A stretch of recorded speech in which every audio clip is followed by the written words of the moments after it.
So, you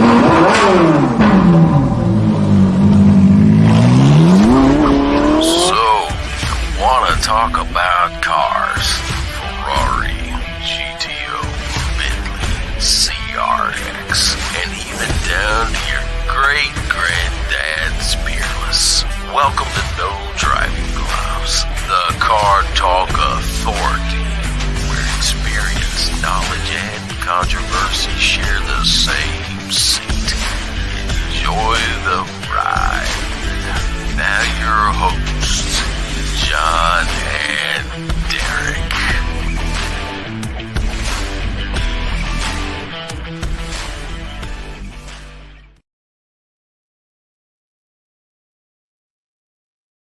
It's Thursday night. I guess the song in Motley Crue is Friday night, but it's Thursday night. I got the a mood mic. is right. Oh. Yeah, I got a mic and the mood is right. We're here. We're talking cars, car stuff, automotive related things. Except for driving gloves. There's none of that allowed here. I had somebody, I was just listening to a podcast where they were actually discussing that recently and how pretentious you are if you're actually driving with driving gloves. See, and that's why we over here at No Driving Gloves don't wear them. We're not pretentious. We are common car folk. And that's what the No Driving Gloves community is for. The common car folk that enjoys discussing automotive topics and sometimes disagree. Because Well, then, why would you disagree with us? We're right. Well, no, because John's always wrong. No, I believe John's always right. Sorry, There are two sides to every coin.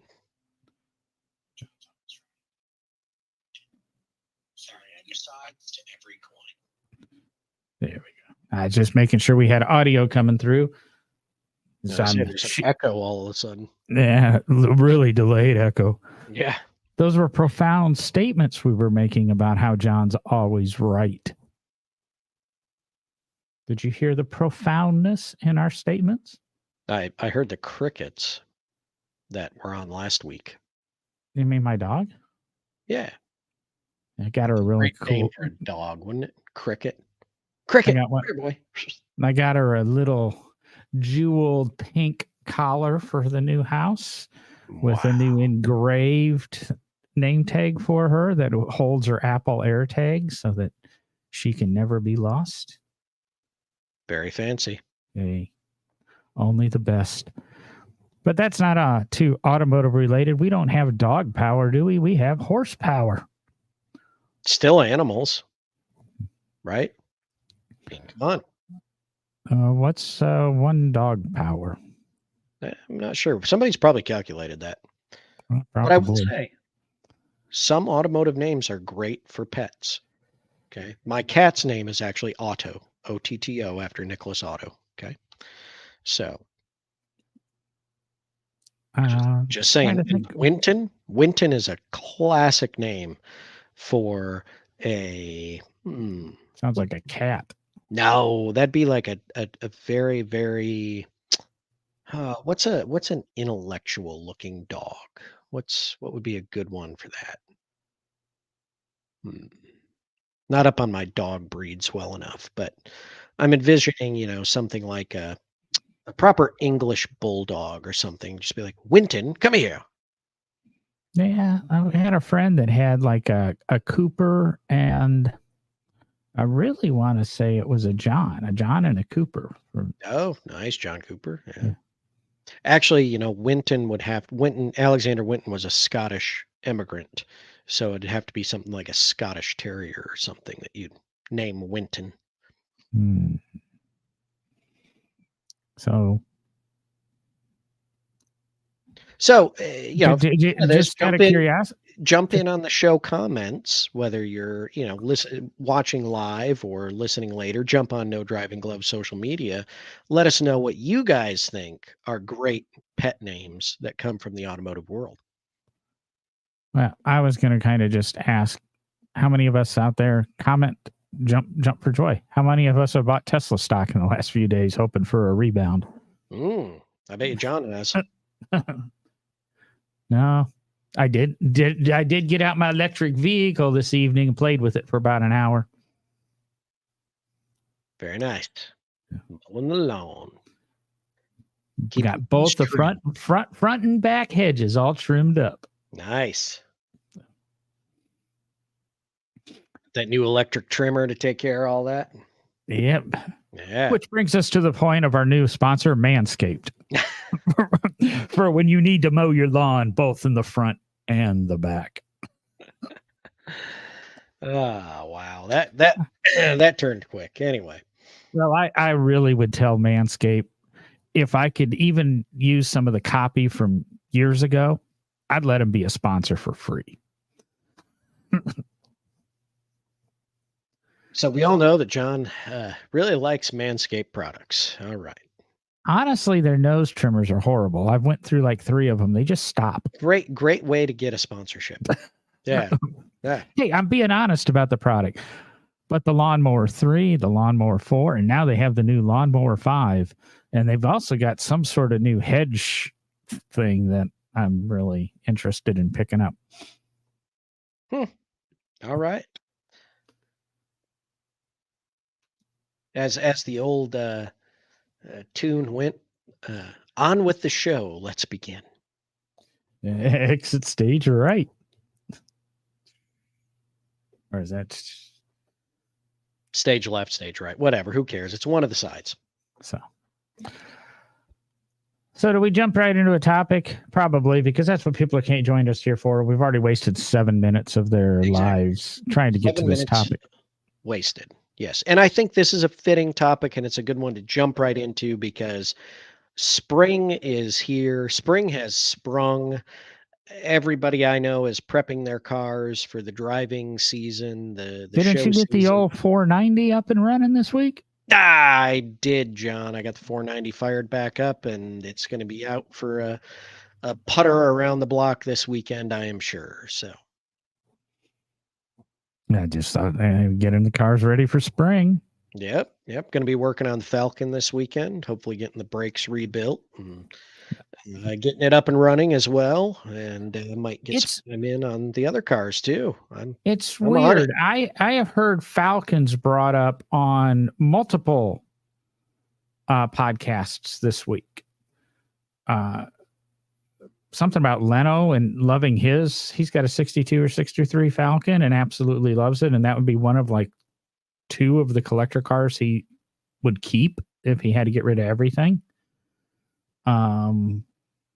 Who's the other person talking about their Falcon? Oh, Randy Nurnberger, a guy who founded Bring a Trailer Bat. He was on Spike Ferrison's podcast this week talking about his Falcon, and that was it. He would keep his Falcon, and I can't remember his other collector car. Those would be the 2 that he would keep. And then there was something about Leno, and I can't remember exactly what it was because I thought Leno was on a former guest of ours podcast. Why can't I think his name? What is his podcast? That might help because some of us don't know what you're talking about. Collecting cars or the Collector Car Podcast. Yes, the Collector Car Podcast. Oh yeah, I'm gonna blank on his name too. That's terrible. Man, I see him at every show too, and I know his name when I see his face, but right now I cannot recall his name. That's terrible. I'll have to apologize to him next time I see him. Oh, it'll pop into my head. I just think of so many.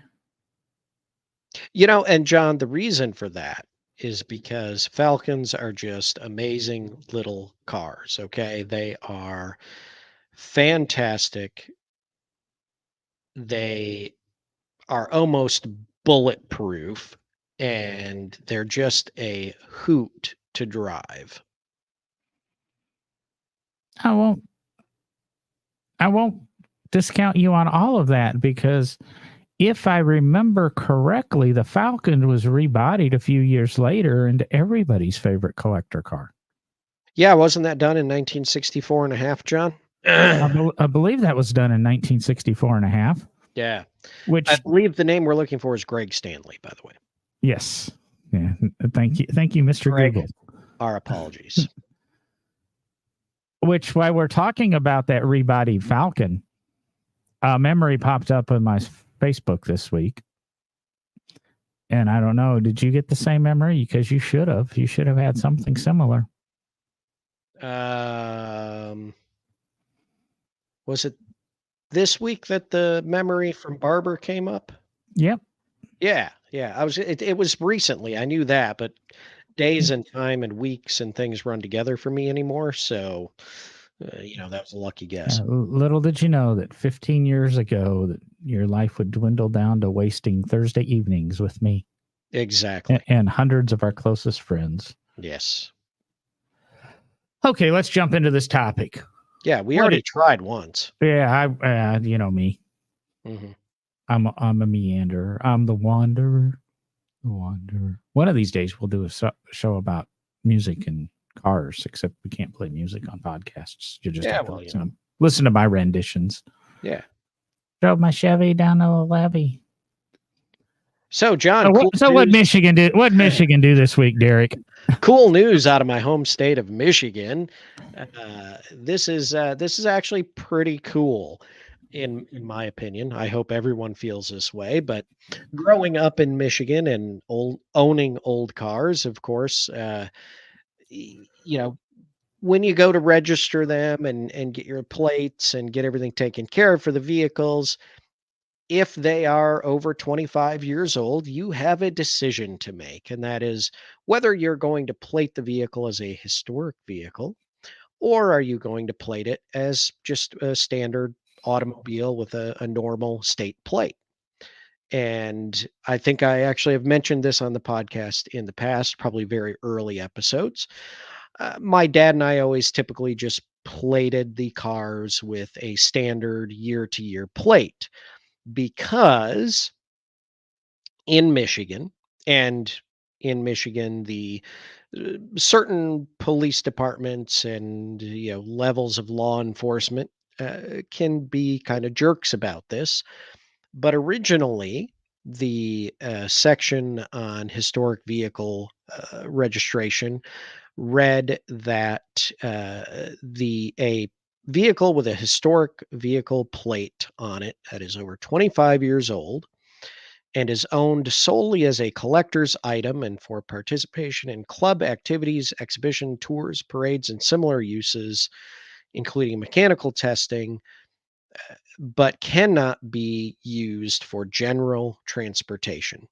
In other words, if you were to get pulled over by one of the wonderful law enforcement agencies in the great state of Michigan, you would have to in some way prove that you were either headed to or coming back from a club activity, some type of exhibition, car show, etc., some automotive classic car tour that you'd been on, a parade, or something of similar use, or that you were doing some type of mechanical testing, shakedown, drive of the vehicle. But you could not just be out driving around. And as I said a minute ago, some law enforcement agencies in Michigan were very, very hard on this. Well, thank you to the legislators of the state of Michigan. They have added to this law just within the last month or so. And they added one sentence at the very end that now reads, "For purposes of this section, use of the vehicle during the period from Memorial Day weekend through Labor Day each year is considered an exhibition." In other words, the state of Michigan, a historic vehicle plated car, can now drive freely from Memorial Day weekend through Labor Day weekend with essentially no real restrictions on the plate, because thankfully someone in Michigan or a host of legislative body members have realized that driving your historic vehicle during those spring, summer, and fall months is exhibiting it so that people can see it and enjoy it and you as the owner can enjoy driving it. So hats off to Michigan in this case that they are easing the restriction on driving historic vehicles when so many lawmakers in this country are trying to get rid of our historic vehicles. Thank you, Michigan. But isn't this just going to turn the world upside down and create traffic jams and polluting and smog and thousands of itty bitty babies and flies dying because of lack of safety regulations?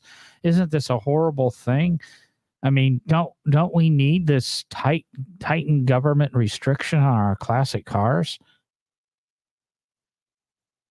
So here in the great state of Kentucky, the law reads specifically, classic cars in Kentucky can only be used for exhibition and shows, parades, tours, and other special uses, but not for general transportation. And that's where it ends. I believe that's the way it is here in Alabama too. Yeah. Because us Alabamians really want to limit the use of our vehicles, which I get that there's like 4 to 5 months of pretty heavy winter in Michigan, and there isn't here in Kentucky. But Michigan's not that bad a place to live, and now I can drive my antique car whenever I want between Memorial Day and Labor Day. They're really trying to get me to come back, John. I think that's what it is. Well, between Memorial Day and Labor Day is really not a bad time to be in Michigan. It's between Labor Day and Memorial Day that it really sucks. Yeah, exactly. I need to be the 41-year-old blue hair, just back to Michigan for the summer, then to the south for the winter. I can figure that out, can't I? Yeah. It's called being a snowbird, except you're just wintering in Kentucky. Yeah, exactly. Well, I just quickly pulled up the Alabama.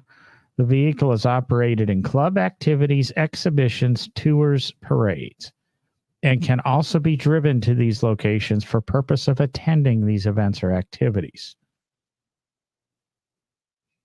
If I remember correctly, though, once you put a historic tag on a car in Alabama, it's virtually, or a vintage tag, it's virtually impossible ever to re-register it as a normal vehicle. So October 1 shall be considered as the beginning of a new model year for vehicles registered as vintage vehicles. For example, on October 1st, 1996, a 1967 model year vehicle will qualify. There you go. So, are you trying to conspiracy theory this, John? Is this the thread you're going down here, that Michigan is doing this to encourage all historic vehicle owners to switch to historic plates, and then in 5 years they're going to change the law again where you can't drive historic vehicles, and any historic vehicle that's already been plated cannot be changed back to a normal plate? Are we taking the conspiracy theory string here? You really should never say anything like that out loud, especially in a medium that will exist forever on the internet. Someone somewhere is going to listen one day and go, "Dang, he's got a good idea." All right, let's take that. Sorry, California. Yeah, actually, I just created the next law passed in California. No, I'm not taking the conspiracy theory that way. I see tremendous good in this change. And part of me wants to say, I hope all the other states would follow through with it. Now, of course, in Florida, they should just make it, from January 1st to December 31st, because you can party and celebrate and use your vehicles like that year round in some areas. Where I said to you in the beginning of the show, and my hesitation, this opens the floodgates for our day laborers, per se, or people that want to skirt the law a little bit and they can now register their vehicles for $25 or $35 a year or forever, flat rate forever. And now all of a sudden we're in 2024 and say, I've got a 92 Chevrolet 1500 pickup that, the bedsides are pretty rotted and the door hinges are worn out on, and the thing pollutes, and three of the two taillights are burnt out, and the headlights put on with a bungee cord and duct tape. But I can put a historic tag on it, and now I'm exempt from inspections, I'm exempt from emissions, I'm exempt from anything. And I can drive this car around for, I don't know, I can't remember what the rate was, but $35. And I never have to worry about plating or insuring or plating. I believe the insurance is still there, but paying taxes on maintaining this vehicle. I can drive this rolling safety hazard all I want. And that's the problem I see and is going to happen, because I saw that take place in Virginia, which pretty much had an open use policy on your antique vehicles. And we had there were a lot of issues with people driving older cars for the reason of not having to pay any sort of ad valorem tax or anything on it. And I see this opening the floodgates to possibly creating abuse. Well, I mean, that's the case with any law, isn't it, John? That there's going to be the good people that follow the law and do what they're supposed to do. And there's going to be the people who are shysters and do use it to their advantage, right? They're going to take the system and use it to their advantage. And it's unfortunate because it gives the antique vehicle community, at least in the registration and plate aspect, it when people see that, they're like, oh yeah, they're just skirting around the taxes and the laws. And the good thing about Michigan is they don't have any inspections or emissions or anything like that. So, I mean, everybody drives beaters up there anyway that, don't have exhaust, catalytic converters and mufflers and things like that, because they've fallen off from the salt from the winters, after 3 years of driving them. But I think that's, I mean, I guess what I'm saying is you can make that case with anything that, a law that is passed, people are going to look for the loopholes. They're going to look for the advantage that they can take of that. And not everybody, but the people who think that way. But I think for the majority and those of us that enjoy driving our cars, this opens up a window that's much better. I mean, drive around here, and I'm driving around Kentucky, I drive around Tennessee, I drive around Ohio and Michigan, and go through Indiana frequently. I see it all the time. It doesn't matter how strict the state is. The people working at the clerk's office, the DMV, whatever you call it in your state, they have no clue, most of them, what these vehicles are when you go in and tell them I have, X year, whatever vehicle. So to most of those folks working the counter, when you walk in and say, oh, I've got a 1997, Chevrolet 1500 Sierra pickup that I want to plate as a historic vehicle, they don't know. They know it's a pickup truck, right? They're not going to be like, oh, well, is it some, they can't really ask you like, oh, is it some beater? Is it, so it again is that the people that take advantage of the situation that is available to them. And those people need to stop. It's not right. But I also don't want to see it go away because those people are doing that. See, I would have liked a little bit of proactive restriction on this. We already were restricting, and now they've added the one sentence that allows you to utilize the vehicle between Labor Day or Memorial Day and Labor Day.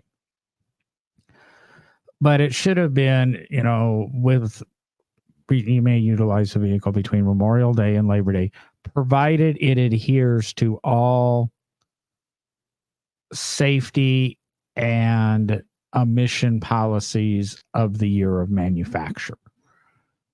Mm. Just a little bit of restriction so that the guy that is driving around in something that is unsafe. And that's always my concern is, big deal if he's driving around in a rusted out, Lumina. It doesn't affect me. Well, it affects me when that strut tower collapses and the car then, makes an abrupt lane change to the left, crosses the center median and hits me head on. It affects me then. The odds of it happening are slim, but they're not none. The odds are always slim. And that's always my concern with things like this. The law is great. And I would, if we want to do it in every state, so be it. But it's careful what you wish for. People wish for a little bit of restriction. And then we say that little bit of restriction becomes more and more restriction. Here, we've loosened the restriction, and that's what we wished for. But be careful what you wish for, because by loosening it, did we loosen it too much? And now is the bad guy going to fall out of his noose and ride away on the horse? Well, okay, you said it's a good law, and it is. It's a very good change to this law. However, I think all of the states that I am familiar with have a major flaw within the historic vehicle law. And I don't know where it came from. Yeah, I'm getting all Schoolhouse Rock, right? There's a flaw in the law. Got to make things rhyme. But I, it'd be interesting to research it, and I didn't step into that research for this show because I guess I hadn't thought about it until we started yapping, talking to each other in the pre-show. But one thing that would help do away with the beaters being driven under a historic plate is, now that we are 135 to 140 years into production of the automobile, and really, for sale to the public about 135 years, is 25 years really what should designate the limit of a historic vehicle? Back when these laws were written, obviously 25 years was quite an antiquated vehicle at the time. Today, things are a bit different. So I think my only recommendation or thought is, do we need to go back and consider how old a vehicle needs to be to have historic vehicle plates? What truly makes it a historic vehicle? Because in my opinion, it's not 25 years anymore. At one point it was. Well, Today, I don't think it is. The Alabama law that I cited, the initial law that was written, and I've got section 40-12-290 through section 40-12-297, Code of Alabama 1975. So when this was written, a 25-year-old car was 1950 or older. And as you said, say the car was invented in 1886, or we'll go 1885 for round numbers. It was patented in 1886. It was invented long before that. But you're dealing with potentially 65 model years of cars. Now we're dealing with 115. We've almost doubled the number of years that the cars are eligible, and quadrupled or centupled the number of cars that could be eligible under this, with, say, there was no attrition. And I do agree with you. And I'm sure the AACA would love to work with you, and so would the CCA and everybody else. They would love to work with you and make this 25-year thing go away. And at this point, I mean, I drove by car lots today, out bouncing around Birmingham, that 25-year-old cars are on for sale at new car dealerships as used cars.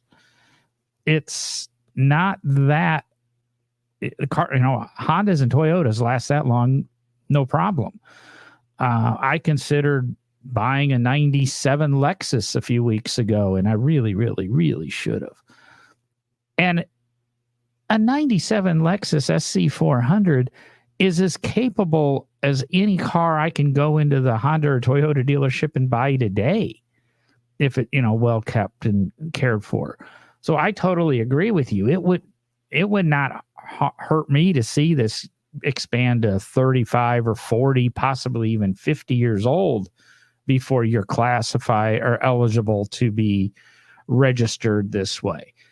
And we've had emission laws in place since 1976, 77, and this stuff started to take effect even as far back as 74. And one of the reasons was we came up with these historic tags or vintage plates or whatever we want to call them, was to kind of allow an exemption from smog and emissions on these vehicles that you didn't have to update them. Now, 25 years old just means you can only get a 3-year, 36-month loan on it. It's not, it's not that old of a car. And half my month spent in Walmart parking lots, and I've started to photograph cars and that, trying to get up a catalog to make our Instagram more active of the number of vehicles that are daily driven that are that age or older. I was in a lot today. There was a 2001 Cavalier. I was in a lot the other day, and I stopped, and I really should have taken a picture. I thought it was an Isuzu Amigo with a hard top on, and I got up to it. It was a pristine Geo Tracker, wow, with a hard top on it. Now, ironically, there's a Geo Tracker on Facebook Marketplace here in Birmingham, totally restored with a small block Chevy in it. $17,500 or something. It's a really good looking truck. You need that. You need that, John. There's part of me that does need that. But I really think that it might be the bigger question in these historic vehicle laws. Number one, hope that other states follow suit with Michigan. Pardon me, I swallowed wrong. Let's hope that other states follow suit with Michigan, and we can start driving our vehicles, more regularly without question, because it really truly is exhibition of the vehicle when you take it out and drive it in the general public.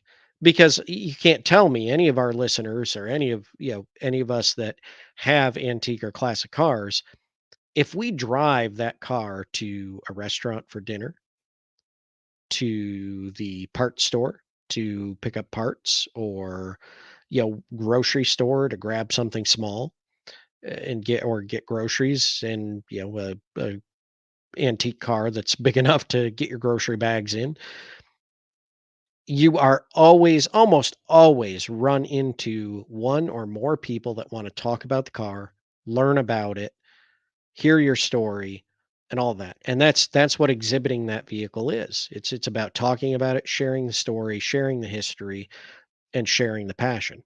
So great step by Michigan to understand that driving the vehicle and taking it places, even if it's not an organized event, is exhibiting it.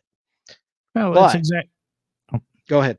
No, jump in. I'll say it's exactly what you're saying. Is if I hop into my 69 Chevelle SS, perfectly restored, have my vintage tags on it, and I go to insert name of your favorite steakhouse here with valet parking, it's going to get parked right up front with the Ferraris and the Lamborghinis and the Rolls Royces, because it's unique and it stands out, and the restaurant is going to exhibit it to try to attract clientele. That's why they put the fancy exotics out front all the time. But when you show up in something vintage, I mean, if you think back to the show Suits, there's a thing with Harvey at his New York classic car membership club, and he's trying to drive a Tesla, but he takes the Shelby. It's the same thing. You drive a 67 Shelby to one of these places, it's going to get parked out front, along with a Ferrari, what is it, P8 or F8. I'm not even sure what the Ferrari numbering system is anymore. That's so far gone. But it is an exhibit. I'm going to let you do your but I also then have a question on a counterpoint. Well, what I was going to say is just what we've already been talking about. But I don't think the 25-year date, restriction, whatever you want to call it, is the right restriction. I think it needs to be much longer. For one, I would probably be closer to 50 years. Think about it. We're in 2024. 50 years ago was 1974. Yeah, your GTO would still fall in, so you're safe. Well, yeah, I mean, that's that's not the a whole reason bias behind there, it. but, well, no, it's not. I mean, it's just, that is a historic vehicle to me. Now- Something that is visually and technically, I hate to use the word antiquated, but it visually and technically is significantly different from what is in production today. And you can't say that anymore about a 25-year-old car. I was just talking to somebody about this the other day, that if you bought a Tesla Model S now and you bought a Tesla Model S when they first came out, that was 13 years ago, model year wise. And it hasn't changed at all. So, I mean, it's over half the lifespan of that 25 years, and nothing about the vehicle has changed. Be interesting when you guy rolls in a Tesla Model S to a AACA thing. Well, But I mean, that's nothing new, though, because the Model T didn't change a ton for 18 years. So, well, this article, the article we're referring to, or we noticed this on before digging, was from our favorite media company that also insures classic cars. How is this law going to affect the insurance industry? Because now the state says you can drive this car wherever the hell you want between Labor Day or Memorial Day and Labor Day. So I can drive it to work. I can drive it to the grocery store. I can drive it to pick the kids up. I can drive it to the movies. But my collector car insurance policy doesn't say that. see, it benefits them, John. I wouldn't be surprised if we didn't find out that our favorite media company that also insures cars and ensures that there is a lifestyle for these antique cars probably also has some lobbying power in the state of Michigan. Because as you were saying that, I realized what immediately will happen is that you will have a new option on your insurance policy that will cost you more money per year, where you can have unlimited mileage from Memorial Day to Labor Day in the state of Michigan. Oh, did And you I bet also you- notice? Cost you so much money too. Let's see. Did you this one paragraph in this is kind of interesting, and the last three words are interesting. This law stands as a testament to what can be done by grassroots classic car owners, as it was not a lobbying group or organization that made this happen, but rather one person who thought the way the law was written was too much and decided to do something about it. That person was John Russell of Traverse City, Michigan. Huh. Isn't something located in Traverse City, Michigan? I don't know much that's in Traverse City, Michigan, other than a lot of snow and one hell of a media company. Yeah.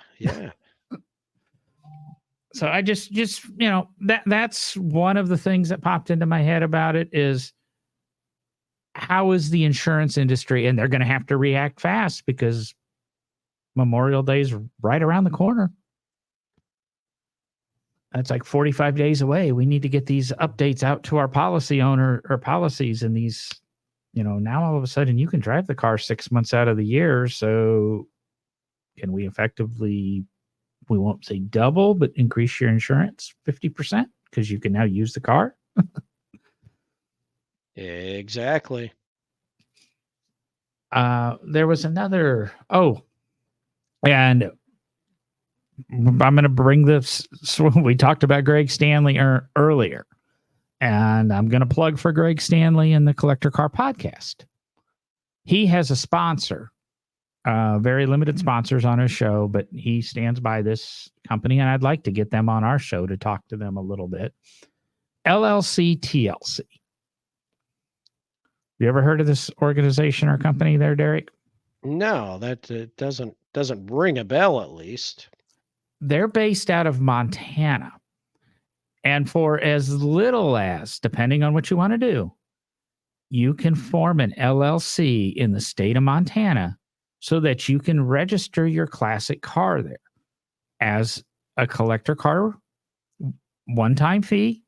You don't have, Montana doesn't have sales tax, so you don't have to pay sales tax on the vehicle. And all you have to do is maintain this LLC in Michigan. I think it's as little as $200. You mean Montana? Maybe it's a $200 save. It could be up to a $200 savings on a $5,000 car. And now the guys that are doing this, I guarantee, are not buying $5,000 cars. But would there all of a sudden be an industry in Michigan to all of a sudden, hey, we've got a PO box for you up here, register your car up here, or register your car to this address, no matter where you live in the country, and get yourself a Michigan historic tag because now you can drive it anywhere? Or does this Michigan law still only limit you to maybe using the car only in Michigan?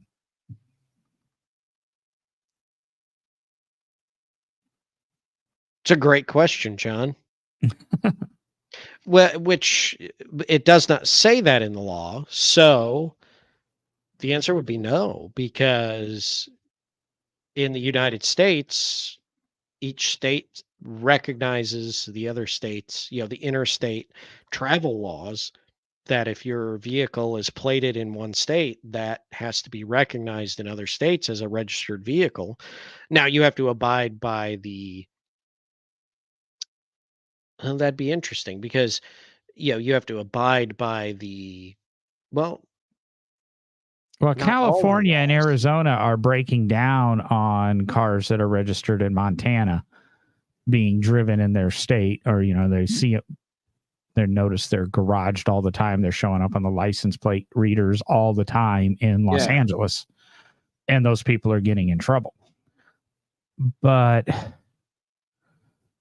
this is a different way of doing it, because you're going to, instead of making this LLC in Montana, can I now,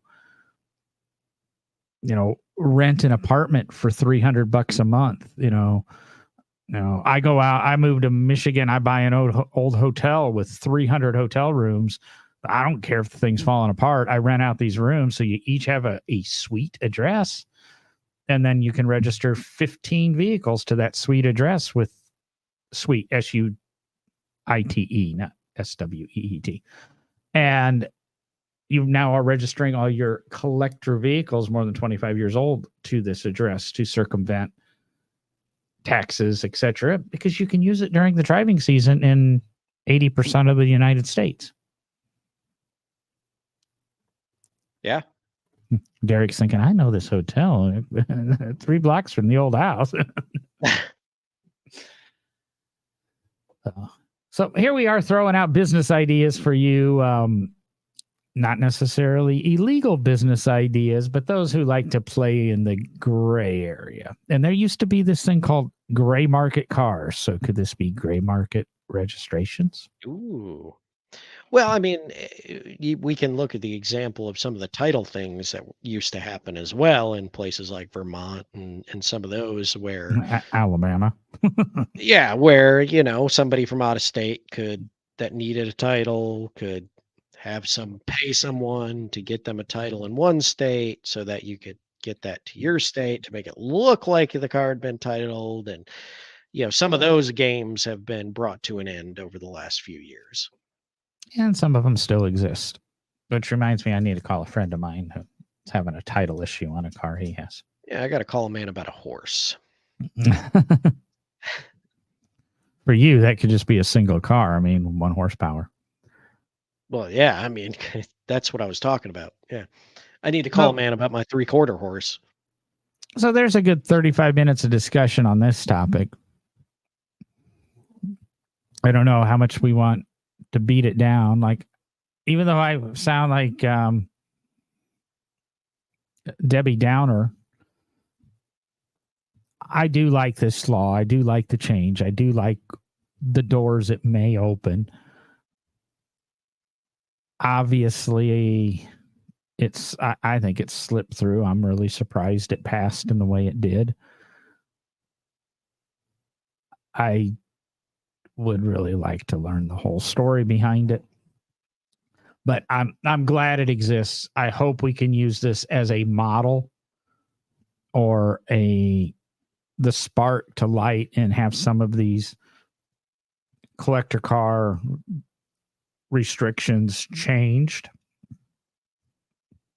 But I do think this I do think this Michigan rule opens a lot of doors for people that have even more deceptive minds than I do. Yes. Now, I'm going to ask you a question that I heard on Greg Stanley's podcast. Greg's coming up at a lot tonight, but yeah, this was in his but here we are. He was interviewing Jay Leno, and he asked Jay Leno if Jay had any 16-cylinder vehicles, and Leno admitted no, he didn't, and explained why he didn't. And did Marmon have a 16, or did they only have a 12? No, they had the Marmon 16. Okay, and Greg did ask Jay, and nobody really knew the answer. Why is it a Cadillac V16, but it's a Marmon 16, and you don't call it a Marmon V16? Marketing, baby. Marketing. No legalese, no trademarks, just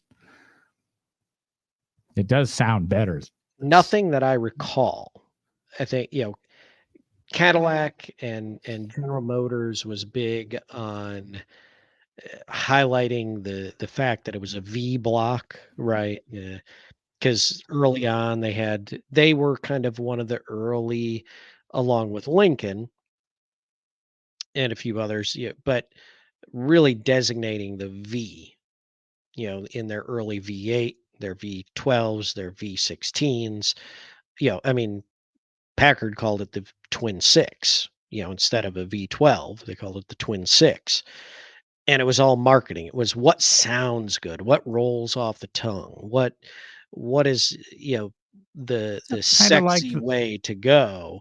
I don't think V16 is the sexy way to go. I think that's where, General Motors kind of slipped up.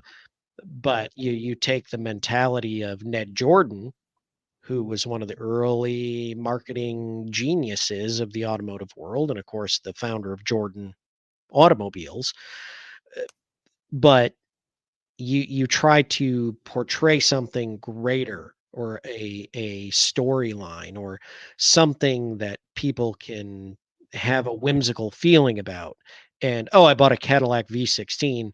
Oh, wow, very technical. But if you go out and say,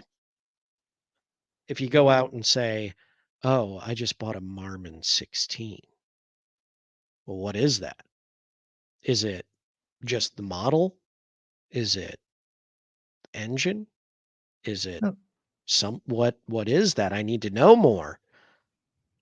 It saves that syllable. and it's amazing what that syllable does. Because as you're talking, I'm thinking, well, we have the inline 8 or an 8, or we have the straight 8, or we have an inline 6, or we have the slant 6. It's just a little, granted the slant 6, slant, whatever. But, a V4 sounds really interesting too. V16, yeah, makes a point, but I like the Packard, twin 6. Yep. I'm trying to think of the the 5-cylinder VWs or the W16 and the Bugatti. How the hell do you do a VW in a motor? I mean, like you said, I totally believe you. I was just wondering if there was a more technical reason or whatever, but I can totally believe it was just flat marketing. Yeah, it was just what sounds sexy, what's going to sell, and also, well, you don't want to sound like Cadillac, right? You don't want to come out and sound like another company, like, oh yeah, Cadillac's got their Cadillac V16. Well, guess what? Marmon's coming out with a V16. Like it just, oh wow, you guys are just copying what somebody else is doing. It's kind of like today is, oh yeah, it's a hybrid. It's got dual electric motors, or it's 3-motor, or 3-motor doesn't sound any good. Try dual motor, tri-motor, gasoline to the rear, whatever. Everybody's got the same damn hybrids power plants. It's just somebody needs to come up with catchy names for this stuff. If you have any ideas, send it into the No Driving Gloves, and we will steal your idea and try to sell it to a manufacturer. Let's see. Which company would be right for it? Let's see. Tesla. Probably Tesla. Let's. I think Elon, if you're listening, the Tesla Shocker. The I just got and Elon would be the guy to do it. Elon's like the Shocker one, or Elon's like a boss I used to have, where you have to convince him he's the one that came up with it. But you can have the Shocker single motor, you can have the Shocker dual motor, or you could have the Shocker 4-motor, and all done with the finger insignias after it. Oh man, we got to get that in front of Elon. Or maybe behind Elon. I mean, what did he already do with all his models? Come on. That'd be the way to be sexy. Exactly. Oh. If No Driving Gloves is not on the air next week, it's because we are in a major meeting in California or Texas at an electric vehicle manufacturer. Hopefully not being a hand puppet.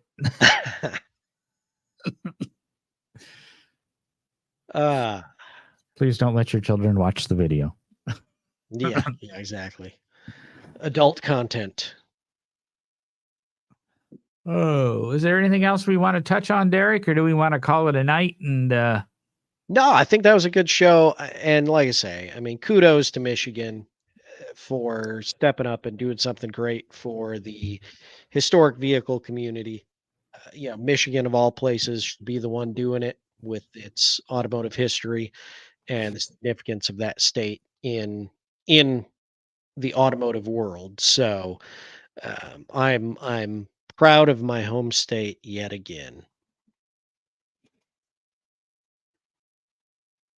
Sorry, I'm trying to check something, but this would be an after-show conversation. Yeah, John, you don't have to. I'll show you my birth certificate. I was born in Michigan and raised there. Okay, you can trust me on that one. Everything else I say, you probably want to check, but being born and raised in Michigan, yeah, that's true. So, with all that being said, everybody, I'll wrap this up tonight. As we always tell you, if you're enjoying No Driving Gloves, if you like being part of the No Driving Gloves community, you can always scan that wonderful little QR code that you see on the video, buy us a coffee, give us some support. But the best way to support us and help the No Driving Gloves community grow is what I always say: help us grow, share the show. Thank you very much. And with that, you know what to do. Derek and I both have our competing taglines, but I'm just going to say, thanks for listening. We'll talk to you later. Like you said, smash that like button. And somewhere here, I got the end button.